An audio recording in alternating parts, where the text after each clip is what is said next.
Assalamualaikum, selamat sore, salam rahayu. Rhoma Irama Raja Dangdut. Dalam pemikiran Idrus Ramli, Rhoma Irama itu siapa sih itu loh? Apakah cuma penyanyi? Idrus Ramli belum berdakwah, dia sudah berdakwah. Idrus Ramli baru dulu mengkritisi Kiai Said soal liberal, soal Syiah. Rhoma Irama sudah dakwah. Itu fakta. Jadi kalau Idrus Ramli berkata semacam itu kepada Rhoma, itu ibaratnya Idrus Ramli ini benar-benar kurang literasi. Mungkin dia pintar debat soal dengan Wahabi, tetapi Rhoma Irama juga tokoh yang memerangi Wahabi, sama. Dan bisa dibilang Rhoma Irama justru itu lebih senior daripada Idrus Ramli, lebih senior. Ini lo membuktikan jika Idrus Ramli itu ngerti soal A tapi tidak tahu soal B, apalagi muridnya itu yang selalu memuji-muji siapa sih yang paling ini soal dengan Wahabi. Jangan salah, saat kamu masih sekolah itu banyak orang-orang yang sekarang ini terjun di tesis nasab ini itu lebih dulu juga, bahkan saat itu bersama Idrus Ramli memerangi orang-orang Wahabi, sama, cuma caranya yang berbeda. Kamu saat masih sekolah itu, kita semua itu sudah duluan lama di blog, di website itu memerangi opini dan gerakan orang-orang Wahabi, pemahamannya dan lain-lain. Udah lebih dulu gitu loh. Bahkan saat itu Ramli itu masuk ke miuminya Bahtiar Nasir, apa kamu lupa? Kenapa sampai dia masuk ke sana padahal di sana banyak sarangnya siapa? Orang-orang yang suka demo toh. Coba. Harus diingat juga di kubu Kiai Imad juga ada namanya Kiai Tobari Sajili. Itu seangkatan dengan Idrus Ramli. Bahkan kalau sekarang ini Kiai Marzuki Mustamar, beliau lebih senior. Idrus Ramli dulu pertama kali muncul itu kan di Aswaja Center. Setelah itu hilang. Dia lebih banyak kumpul dengan mereka-mereka gitu loh. Bisa dibilang salah Idrus Ramli saat mengomentari soal Haji Rhoma Irama. Mungkin YouTuber yang pertama kali berbicara satu lagunya Rhoma Irama itu mengalahkan dakwahnya mereka gitu loh. Itu ada di video saya lama, itu ada. Yaitu tadi saat Rhoma menyanyikan lagu judi saja itu sudah mengingatkan orang bahwa judi itu terlarang. Banyak lagu-lagunya seperti itu. Semacam itu tuh banyak. Jangan melihatnya itu kok lagu, itu juga dakwah. Apalagi dia kemana-mana juga dulu kan pakai apa, nada dan dakwah bersama Kiai MZ saat itu kan. Itu apa itu? Itu juga dakwah. Di kepala orang itu ya kadang berpikir kalau yang namanya orang jihad itu pasti yang pakai sorban, pasti selalu mengatasnamakan membela agama, kan begitu. Padahal di luaran sana tuh banyak sekali orang yang merawat orang-orang yatim piatu, orang yang merawat soal alam. Bahkan ada kan aktivis lingkungan kemarin yang mati itu, dibunuh orang itu juga jihad gitu loh. Segala amalan agama yang kita pelajari Islam, tapi eksekusinya, actionnya itu tidak bermanfaat ke orang lain, apa namanya. Makanya saat ada orang itu hanya dia itu nyingkirin batu di tengah jalan, itu udah amaliyah. Menjaga merawat lingkungan di hutan, di gunung, itu juga sama, itu bagian dari jihad. Dikira apa? Itu efeknya lebih luas gitu loh. Yang orang semacam itu efeknya lebih luas, jangkauannya lebih jauh.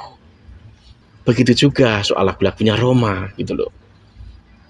Rhoma Irama meskipun nanti misalkan usianya saat ini udah sepuh, ya kan, orang nggak ada yang tahu usia kan, lagu-lagunya itu masih tetap bergema dari dulu sampai sekarang, udah teruji.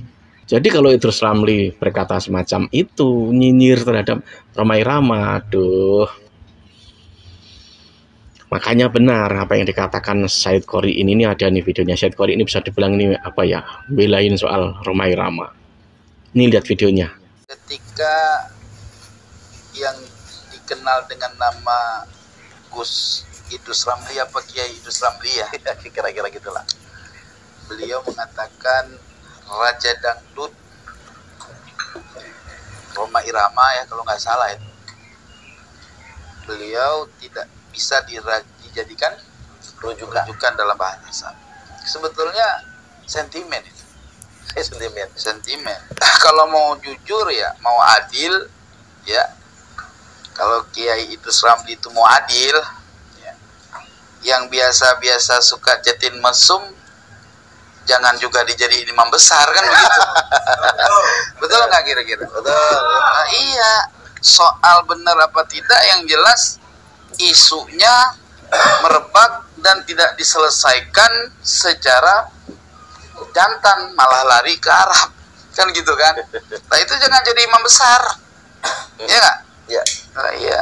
Terus kalau kita lihat dari seorang itu kan punya hobi atau punya suatu pekerjaan, yang penting orang itu punya ilmu. Roma Irama itu orang pesantren. Soal dia pemain musik, pedangdut itu khilafiyah. Betul. Ada ulama yang membolehkan, ya. Juga ada ulama yang mengharamkan, walaupun banyak ulama Syafi'iyah tidak membolehkan, ya, secara umum, ya. Terlepas dari itu, berapa banyak orang yang menjadi supir, ya, bahkan budak, ya, budak itu kan hamba sahaya, ya. Di zaman sahabat itu ada budak malah jadi rujukan. Kalau ditinjau pekerjaannya hina budak. Ya, sebetulnya pekerjaan itu nggak menjadi patokan dalam menjadi rekan rujukan, tuan-tuan yang rahmati Allah. Yang jadi patokan itu menguasai kemampuan ilmu. Ya. Kalau Bung Roma Irama, ya, yang di masa tuanya dia ingin istiqomah untuk menjadi seorang guru, dan beliau pernah nyantri, pernah nuntut ilmu, dan saya pernah melihat dia berceramah dengan nada dan dakwanya, ya, di masa tua dia saya tahu orang yang namanya nyantri kan tahu kitab kan, ya kan, ilok orang bisa baca kitab kuning, ya enggak? Ketika dia meneliti, mempelajari tesis Kiai Imad, sebagaimana saya dulu, ya, yang ingin merungkat Kiai Imad tapi orang jadi malah jadi pembela sampai sekarang gitu. Oh, ceritanya mau ngerungkat tadinya. Oh, mau rungkat. Kalau saya mau orangnya paling ya, mohon maaf, saya itu jiwa saya itu bukan ngagul ini, apa adanya saya mah, Pak. Saya dalam persoalan nasab ini nggak ada sedikit pun ngambil untung dari sudut dunia. Saya pergi ke Aceh dan ada efek saya, Pak. Saya main gaya-gaya kampung Betawi saya kalau ngomong, walaupun saya orang Aceh gitu ya. Karena apa, lisan orang Betawi sama saya udah medok kalau kata. Saya pergi ke Malang, ya, bukan cari duit, bukan.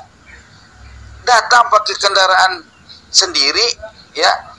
Walau di situ ada hamba Allah yang mendukung saya, yang mudah-mudahan mudah rezekinya. Amin, amin. Ya. Sampai saya dipersekusi, ya, santai aja, orang saya jalan dengan di bumi Allah, siapa yang mau larang, ya kan? Intinya, ketika kebenaran itu setelah saya teliti, benar Kiai Imad, apa alasan saya menentang dia? Coba antum pikir, apa alasan kita menentang orang yang benar? Gak ada alasan.